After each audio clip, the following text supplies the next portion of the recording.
नमस्कार, मैं श्री भगवान शर्मा निष्पक्ष विचार से 2024 के आम चुनाव के परिणाम भारतीय लोकतंत्र की जीत हैं। धर्म, जाति और फ्री की सुविधाओं के नाम पर रेवड़ी कल्चर की हार है। 2024 के आम चुनाव के परिणाम असाधारण व चौंकाने वाले रहे।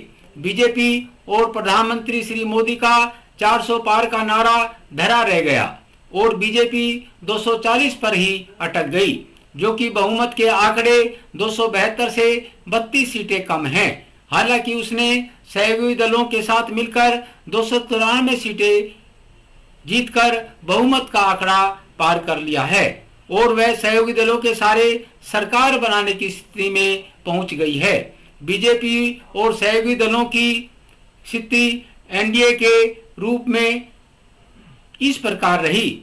बीजेपी 240, तेदेपा 16, जदयू 12, शिवसेना 7, लोजपा 5, JDS 2, RLD 2, Jana Sena party 2, Asom Gana Parishad जैसे अन्य सहयोगी दलों की स्थिति एक एक सीट पाकर कुल 12 सीटों का योगदान है।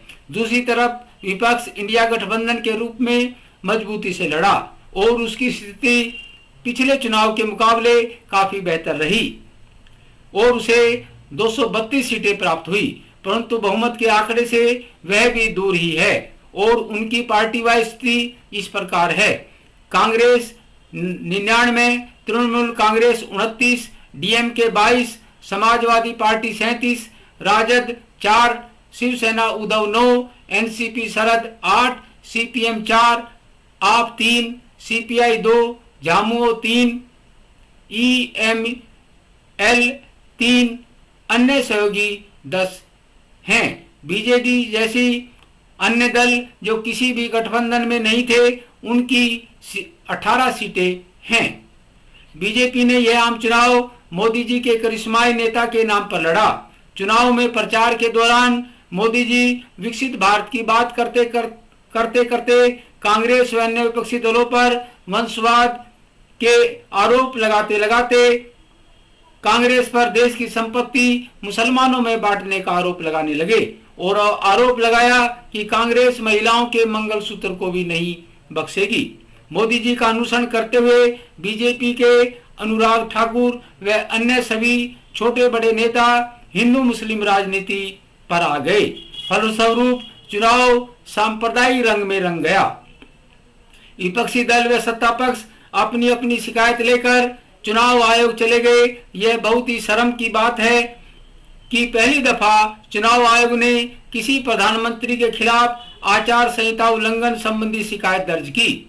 चुनाव आयोग ने भी नोटिस व चेतावनी देकर इतिश्री समझ ली।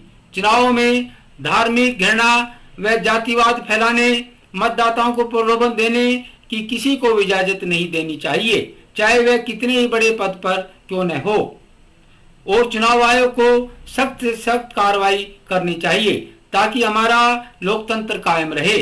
बीजेपी चुनाव में मोदी जी के करिश्माई नेतृत्व में अयोध्या में राम मंदिर बनवाने, मुसलमानों की बढ़ती जनसंख्या, इस्लामिक राष्ट्र बनाने का डर हिंदुओं में पैदा करके वोटों का ध्रुवीकरण करती नजर आई, जबकि देश की ज्वलंत समस्याएं महंगाई, बेरोजगारी, निचले स्तर पर प्रशासन में फैले भ्रष्टाचार, युवाओं में अग्निवीर योजना का रोष, किसानों में असंतोष, बढ़ती जनसंख्या जैसी समस्याओं पर ध्यान नहीं दे पाई, जिसका खामियाजा उसे पूर्ण बहुमत की सरकार नहीं बन पाने के रूप में झेलना पड़ेगा।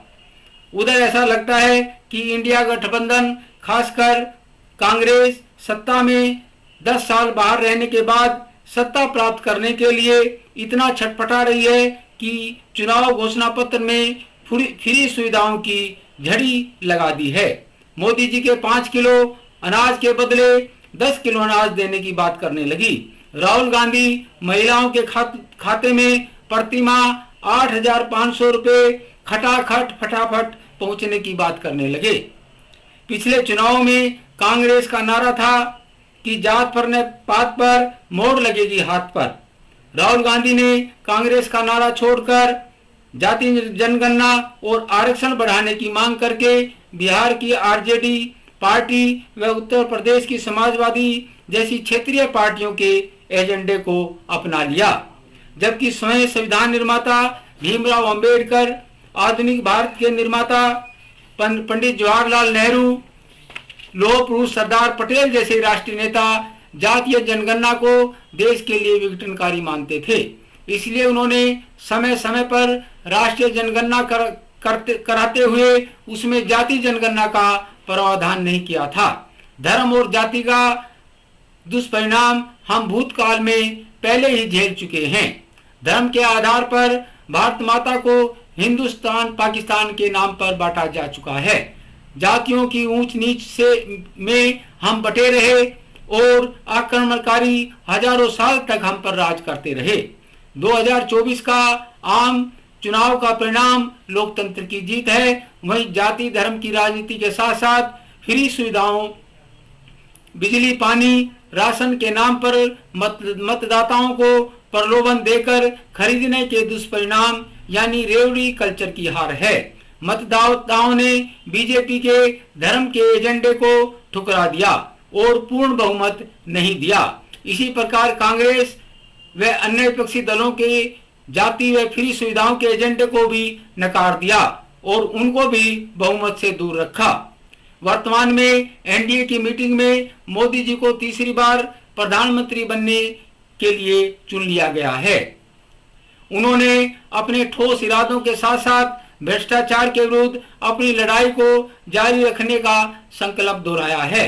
अतः मोदी जी से निवेदन है, जाति और धर्म की राजनीति छोड़कर दलितों और पिछड़ों को उचित आरक्षण जारी रखते हुए, कोई गरीब भूखा न सोए का भी ध्यान रखते हुए देश की ज्वलंत आर्थिक समस्याओं जैसे बढ़ती जनसंख्या, बेरोजगारी, महंगाई, अग्निवीर, किसानों मजदूरों की समस्याओं, देश में बढ़ती आर्थिक असमानता पर ध्यान दें।